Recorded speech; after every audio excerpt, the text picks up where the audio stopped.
Hello students, welcome to the class of chemistry. Let's begin with lecture number 3 of metallurgy 10th ICSE chemistry. In this portion we are going to study the electro refining of aluminium, and this electro refining of aluminium is also known as the Hoops process.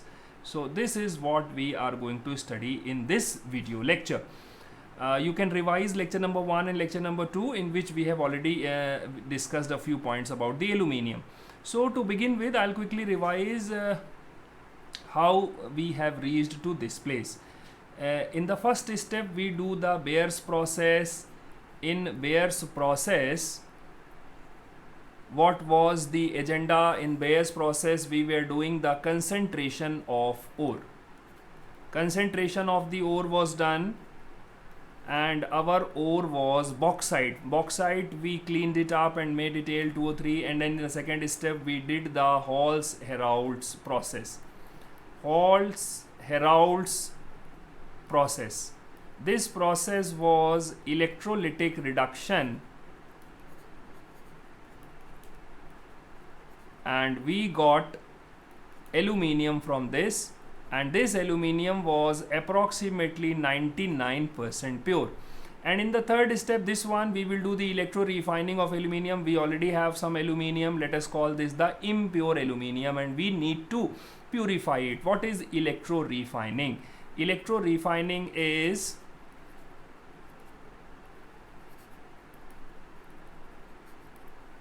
purification of a metal using electrolysis.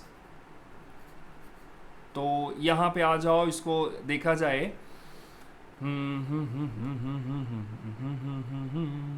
So in the purification of metal using electro refining, so this is what, and for the electro refining of aluminium there is a process known as Hoops process. So in this process, what is the simple assembly?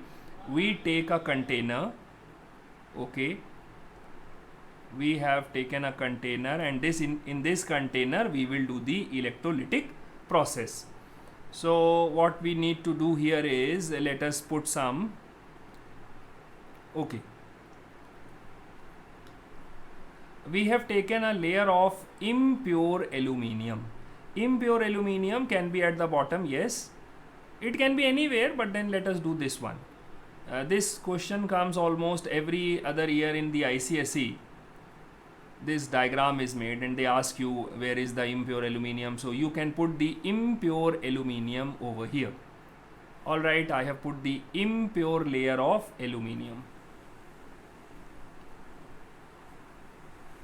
And always you have to make this impure layer of aluminium as the anode.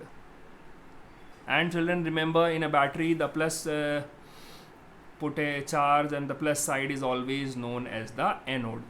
And then you need to put here another layer of the electrolyte, and electrolyte, let us make it as with this color, and this electrolyte can be some salts. Yes, electrolytes should pass current, so they will always be a salt, and they should be, say, salts. And we will take the fluorides of aluminium.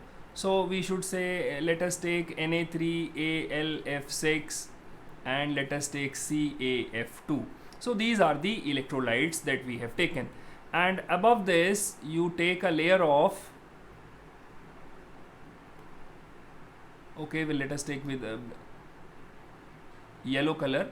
Let us put a layer of, see, such a beautiful diagram, a beautiful layer of pure aluminium. And this pure aluminium, you connect this with the negative terminal of the cell, and this negative terminal is known as the cathode. Now the electricity will start passing. So what happens here? Let us see at the anode. What happens at the anode? Anode is the place where oxidation occurs. What is the anode? Anode is the electrode through which you pass current, and anode is connected to the positive terminal of the battery, and anode is the place where oxidation happens here. So what the kind of oxidation happens here is that this aluminium of the anode starts losing electron and forms aluminium 3+. So what happens from here? Aluminium ion will start migrating. So aluminium ions will reach here from here, and the impurity will be left. These aluminium ions, and this is oxidation. Yes, oxidation is loss of electron. And then what happens at the cathode? Cathode is negatively charged, and all the aluminium cations are attracted towards the cathode. And which process takes place at the cathode? Cathode is the place where reduction occurs, and this aluminium takes the electron and aluminium is deposited. See, here the aluminium, whatever aluminium, they are losing electrons, and these electrons are sucked up and they are taken by the cathode, by the anode here, and aluminium cations are moving forward, and these aluminium cations, of course, they need the electrons, so they will get the electrons through this cathode, and this is how the battery will give electrons, and this side the battery will take electrons, and there will be a circuit here. So aluminium is deposited, and this is 99.9% pure. So for the electro refining, if you need to make a flowchart, a simple flowchart, there are certain things which are always there. So what is that? That is, anode will always be plus charge, and this is in electrolytic cell. In an electrolytic cell, and what is an electrolytic cell? Electrolytic cell is where you pass current and you get the chemical changes. Means electrical energy is converted into chemical energy. So anode is positive, and anode is the place where oxidation takes place, and here you keep the impure metal, and the electrolyte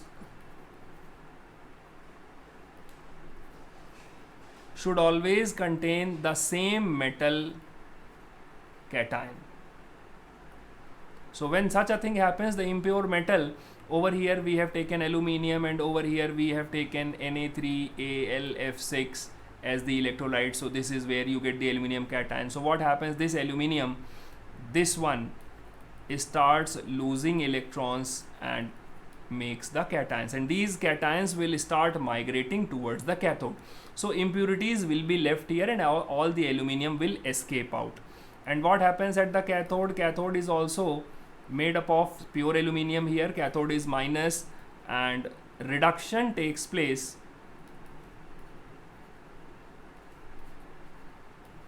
And this reduction is aluminium gets deposited over there. So this is the concept of electro refining. So that is the end of lecture number 3. Very soon you will get more lectures on the metallurgy. Let us make an end of this chapter here.